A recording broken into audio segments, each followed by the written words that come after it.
అందరికీ నమస్కారం. ఈ కూటమి ప్రభుత్వం ఏర్పడినప్పటి నుంచి కూడా పెద్ద ఎత్తున దాడులు అదేవిధంగా బెదిరింపులు కూడా జరుగుతూ ఉన్నాయి. ఇచ్చినటువంటి హామీలు నెరవేర్చండి అని అడిగితే అక్రమ దాడులు, అక్రమ అరెస్టులు. ఏవైతే హామీలు ఇచ్చారో యూత్కి సంబంధించి ప్రతి ఏటా జాబ్ క్యాలెండర్ అని చెప్పన్నారు. ఇంతవరకు జాబ్ క్యాలెండర్ పెట్టించిన పాపన పోలే. అంతేకాదు ఉద్యోగం ఇవ్వలేకపోతే ప్రతి నిరుద్యోగినికి కూడా 3,000 రూపాయలు నిరుద్యోగ వృత్తి ఇస్తామని చెప్పారు. అడిగితే అక్రమ కేసులు, అక్రమ అరెస్టులు. ఇంకా ఏమైనా కూడా పార్టీకి యాక్టివిటీగా వైఎస్ఆర్ కాంగ్రెస్ పార్టీ యాక్టివ్గా ఉంటే ఎవరైతే యాక్టివ్ ఉన్నారో వాళ్ళందరిపైన కూడా అక్రమ అరెస్టులు లేదంటే బెదిరింపులు చేస్తూ ఉన్నారు. మనం చూసాం నిన్నటి రోజున బాలాంజనేయులు అని చెప్పనేసి కర్నూలుకు సంబంధించిన యువజన విభాగం టౌన్ ప్రెసిడెంట్గా ఉన్నాడు. ఈ ప్రభుత్వం ఏర్పడినప్పటి నుంచి కూడా ఈ ప్రభుత్వం ఏర్పడి 2 ఏళ్ళు కావస్తుంటే ఆ ప్రభుత్వం ఎప్పుడైతే ఏర్పడినప్పటి నుంచి కూడా అతని పైన సుమారుగా ఒక 15-20 కేసులు పెట్టడం జరిగింది.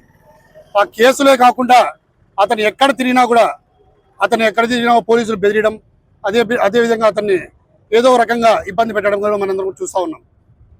నిన్నటి రోజున ఎవరైతే బాలాంజనేయులు ఉన్నాడో ఆయన ఒక ఫిజియోథెరపిస్ట్, ఎవరైతే బాలాంజనేయులు ఉన్నాడో వారి ఇంటికి పోలీసు వారు పోయి అతన్ని బెదిరిస్తుంటే, అతన్ని ఇబ్బంది పెడతా ఉంటే ఆ ఇబ్బందులు తట్టుకోలేక ఆయన ఆత్మహత్యకు పాల్పడడం అందరం కూడా చూసాం, పేపర్లో కూడా చూసాం, అదేవిధంగా మీడియాలో కూడా చూసాం. ఈరోజు ఎవరైతే పోలీసులు ఉన్నారో వారి ఉద్యోగం వాళ్ళు చేయడం లే. మనం చూస్తూ ఉన్నాం. ఈ ప్రభుత్వం ఏర్పడినప్పటి నుంచి రాజకీయ నాయకులు ఒత్తాస పలుకుతున్నారు తప్పించి ఎక్కడైతే ఒరిజినల్గా గంజాయి కాస్తున్నారో లేదంటే గంజాయి విక్రమిస్తున్నారో వాళ్ళందరిపైన కూడా కేసు చర్య తీసుకోకుండా ఎవరైతే రాజకీయ నాయకులు ఒత్తాస పలుకుతూ వైఎస్ఆర్ కాంగ్రెస్ పార్టీ యాక్టివ్ ఉన్నారో ఆ కేసులు అక్రమంగా వారిపైన బరాయిస్తున్నారో తప్పించి పోలీసు వారు నిజంగా ఎవరైతే విక్రమిస్తున్నారో వాళ్ళని పట్టుకునే పరిస్థితి కూడా కనపడడం లే. మేము ఒకటే చెప్తున్నాం పోలీసు వారికి, మీ డ్యూటీ మీరు సక్రమంగా చేయండి. రాజకీయ నాయకులు ఒత్తాస పలుకుతూ మీరు డ్యూటీ చేస్తే ఏమన్నా తాత్కాలికంగా మేము ఇబ్బంది పడచ్చేమో, కానీ వైఎస్ఆర్ కాంగ్రెస్ పార్టీ యువజన విభాగం పెద్ద ఎత్తున ఇవన్నీ కూడా ఎదుర్కొంటుంది. మాకు కూడా తెలుసు, మేము కూడా చదువుకున్నాం, మేము కూడా లీగల్గా ఎలా పోవాలో కూడా మా అందరికీ కూడా తెలుసు. పోలీసు అనుకుని వచ్చేమో మమ్మల్ని ఏం చేసుకోలేదు అని చెప్పనేసి మేము ఒకటే చెప్తున్నాం పోలీసు వారికి కూడా, మీరు ఏదన్నా ఉంటే కూడా రాజకీయ నాయకులు ఒత్తాస పలికించే విధానం మార్చుకోండి, వాళ్ళకి ఏదైనా చెప్పుకోండి. కానీ ఈ విధంగా వైఎస్ఆర్ కాంగ్రెస్ పార్టీని ఇబ్బంది పెట్టాలని చెప్పి చూస్తే మాత్రం ఉపేక్షించే పరిస్థితి ఉండదు. లీగల్గా మేము కూడా కోర్టుకు వెళ్లాల్సి వస్తుందని చెప్పి కూడా చెప్తా ఉన్నాం.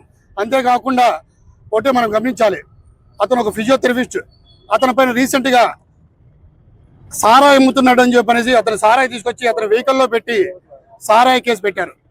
ఒక ఫిజియోథెరపిస్ట్ సారాయి అమ్మగల మనందరం కూడా ఒకసారి ప్రజలందరూ కూడా గమనించాలి. అంతేకాకుండా అతని పైన అక్రమ SC/ST కేసులు కూడా బనాయించడం చూస్తూ ఉన్నాం. ఈ రకంగా ఇబ్బంది పెడతా ఉంటే రాజకీయ నాయకులు ఏమంటారు, యువత రాజకీయాల్లోకి రావాలి, పెద్ద ఎత్తున కూడా యువత వస్తేనే రాబోయే కాలానికి పెద్ద రాజకీయాలు కూడా బాగుంటాయని చెప్పనేసి ఈ విధంగా మీ పార్టీ వచ్చిన తర్వాత ఈ విధంగా యువతని ఇబ్బంది పెడితే యువత ఏ విధంగా రాజకీయాల్లోకి వస్తారో ఒకసారి మీరందరూ కూడా గ్రహించాలని చెప్పి చెప్తా ఉన్నాం. ఈరోజు యువతకు ఏదైనా న్యాయం జరిగిందంటే వైఎస్ఆర్ కాంగ్రెస్ పార్టీ హయాంలోనే న్యాయం జరిగింది.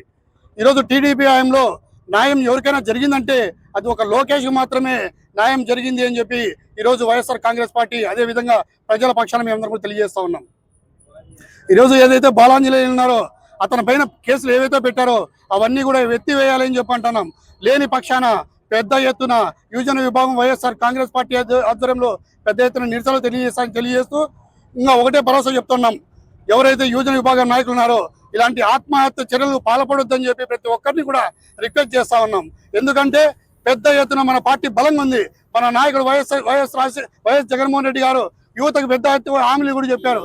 మీరు యువతని రాబోయే కాలంలో ఎమ్మెల్యేలు కూడా చేస్తారని చెప్పే పరిస్థితి ఈరోజు వైఎస్ఆర్ కాంగ్రెస్ పార్టీ నాయకుడు చెప్పా ఉన్నారు. అదేవిధంగా మరి ఎవరైతే యువజన విభాగం నాయకుడు ఉన్నారో జిల్లా రాష్ట్ర అధ్యక్షులు ఉన్నారో జక్కంపూడి రాజా గారు మన అండగా ఉంటారు. అదేవిధంగా వర్కింగ్ ప్రెసిడెంట్ అయినటువంటి బైరెడ్డి సిద్ధార్థ రెడ్డి గారు నిత్యం కూడా మనతో టచ్లో ఉండి మనందరూ కూడా పెద్ద ఎత్తున ఇలాంటి ఇబ్బందులు జరిగినప్పుడు ఆయన ముందుండి మన యువతనందు బలోపేతం చేసి రాష్ట్ర వ్యాప్తంగా కూడా నిరసన కార్యక్రమాలు చేసే విధంగా ఆయన మనందరూ కూడా తెలియజేయడం చేస్తూ ఉన్నాడు. మనందరూ కూడా చూస్తూ ఉన్నాం. ఎవరు కూడా అధైర్యపడొద్దండి, ప్రతి ఒక్కరు కూడా ధైర్యంగా ఉండాలని చెప్పి తెలియజేస్తూ రాబోయే కాలంలో యువత పెద్ద ఎత్తున కూడా పనిచేసి 2029లో జగన్మోహన్ రెడ్డి గారు ముఖ్యమంత్రి చేసుకున్నామని చెప్పి తెలియజేస్తూ టీడీపీ నాయకులు కూడా చెప్తా ఉన్నాం, మీరు సుఖానందం పొందొచ్చు కానీ రాబోయే కాలంలో తిరిగి 1-2 మీకు కూడా ఉంటాయని చెప్పి తెలియజేస్తా ఉన్నా.